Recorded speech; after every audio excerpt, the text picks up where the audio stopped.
Hi, sweet moms and dads, it's Didi here, and in today's video I'm going to talk to you about how you can boost the immune system of your child, because it's winter here in the northern hemisphere, and with winter come colds and flu. We had a very poor experience with our 2-year-old son Mika about 2 weeks ago when he got sick, and it made me think about how the immune system functions, how it fights with germs and viruses.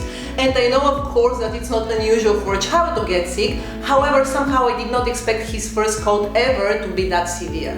The thing is that if you follow the advice of what most people would say about healthy immune system, Mika scores pretty high. You know, he's been breastfed for 26 months, he eats lots of fruits and vegetables, he eats goji berry like there is no tomorrow, he drinks his kefir, he's out every day, he doesn't eat processed food. So somehow, foolishly, I thought that he's immunized against any severe colds and fevers. And that's not the case. Life is teaching me a lesson. He got sick. In fact, his fever wouldn't subside, so he ended up with bacterial pneumonia.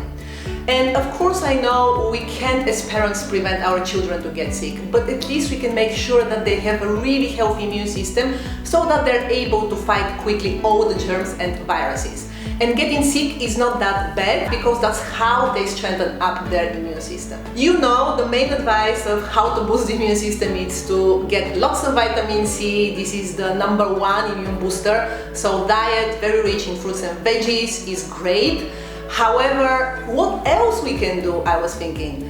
In today's video, I'm going to give you 6 ways that you can strengthen the immune system of your child. And first one is boost the essential fatty acids. Essential fatty acids are the fatty acids that we humans need for a good healthy living. However, our bodies cannot synthesize them, so we need to get them from food.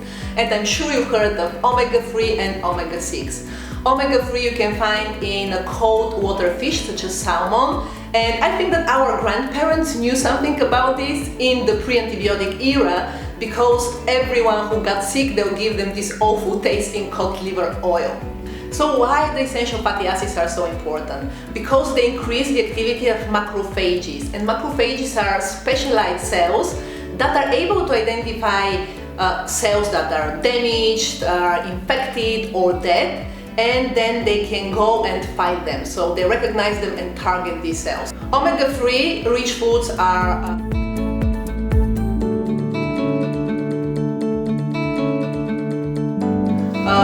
walnuts. One of the greatest sources of omega-3 are the walnuts. If your child is less than 5 years of age, though, you should not give them whole nuts because of the risk of choking, but you can make them really nice things with the walnut butter. And I'm gonna link somewhere below one of my favorite recipes for the banana crepe. You can just substitute the almond butter with the walnut butter, because walnut butter is very, very rich in omega-3. Number 2 is ensure they get enough vitamin D. Here in the northern hemisphere, when it's winter, days are much shorter. We hardly see the sun. Here in London, we haven't seen the sun for like, I think, 2 months apart from today. So it's very hard to do the filming today with the sun.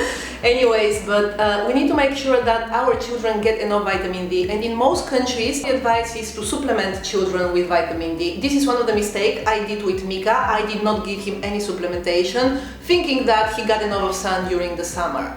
So vitamin D is the vitamin that our body manufactures when we expose ourselves to sunlight. Why is vitamin D important? Because it damages the wall cells of the fungi, of the influenza, viruses, and it helps the immune system to function properly. Apart from any other functions that it has, which is to make sure your children have healthy bones and healthy teeth, and also plays a role in the development of the hormones. You can find naturally vitamin D in certain foods.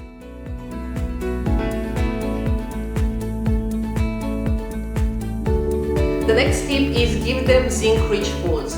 Among all vitamins and minerals, zinc plays the best role in strengthening the immune system, because zinc plays a unique role into the formation of the T cells. Lower levels of zinc then are associated with weakened immune system, because we have less fighters to go and fight with the viruses and the germs. Zinc-rich foods are usually all the foods that are iron-rich as well.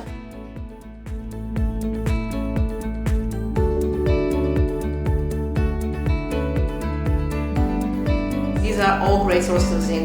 Some people say you can supplement. I am very careful when we talk about supplementation children. So every time when you decide to supplement your child, please talk to a specialist, because not all supplements are good for them. Number 4 is balance their gut bacteria. About 70% of our immune cells live in our guts, and through the microbiome sort of programs how these cells are to function. So for example, the T cells, they can either promote illness or fight illness, depending on whether your guts are balanced and thriving or imbalanced. And this sort of programming from the microbiome starts at birth and continues helping the immune cells to distinguish between good and bad.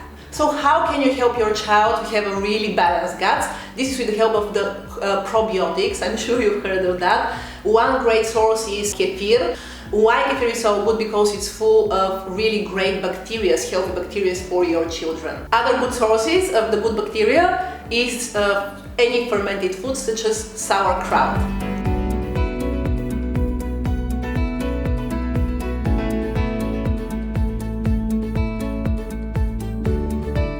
Number 5, kill the sugar. Eliminate all the sugar, sweeteners, soda drinks that your child shouldn't have anyway.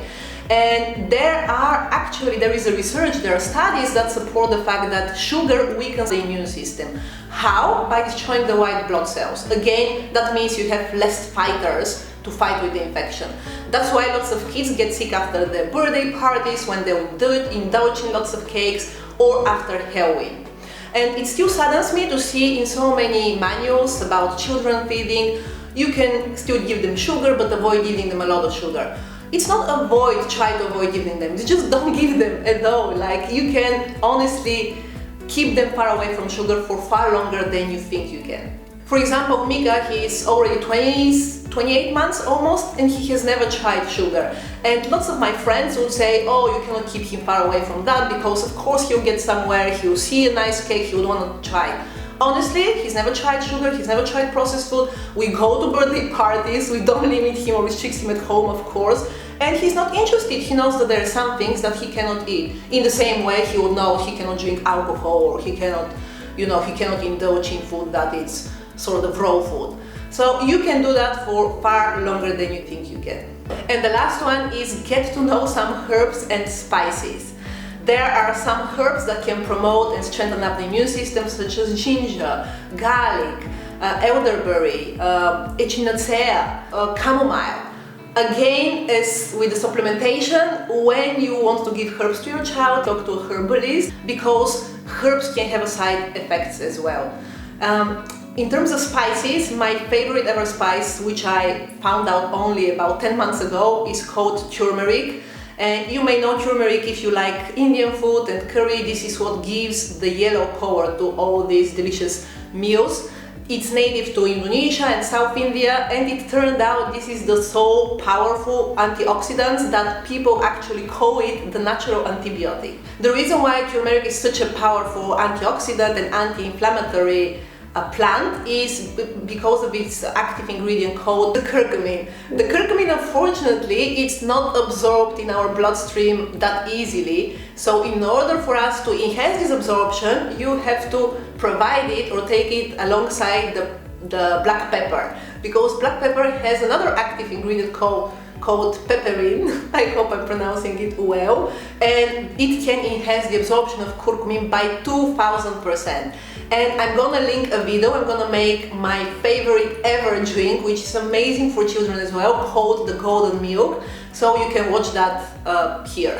So these are my 6 tips related to nutrition mainly. Other things to remember is take your children outside regardless of the cold weather. The reason why people get so much colds and flu during the winter season, it's not the cold itself, but it's that we spend so much time indoors in the central heating rooms, and central heating is the best place for viruses and germs to linger. The other one is you can do magnesium baths. Our soil is so depleted, our water is so depleted that lots of people suffer from magnesium deficiency.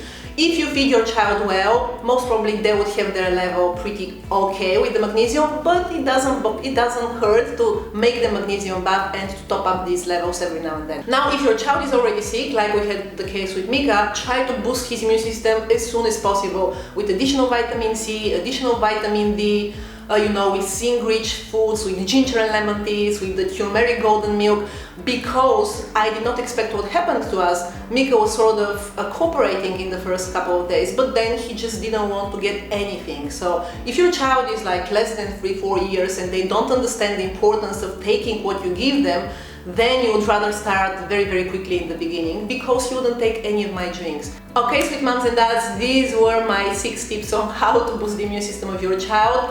And if you like this video, please share it with your friends and give me a thumb up. And share with me in the comments box below what are your tips to strengthen up the immune system of your children and of yourself as well. So thank you so much for watching, and I'll see you next Tuesday. Minerals, sauerkraut.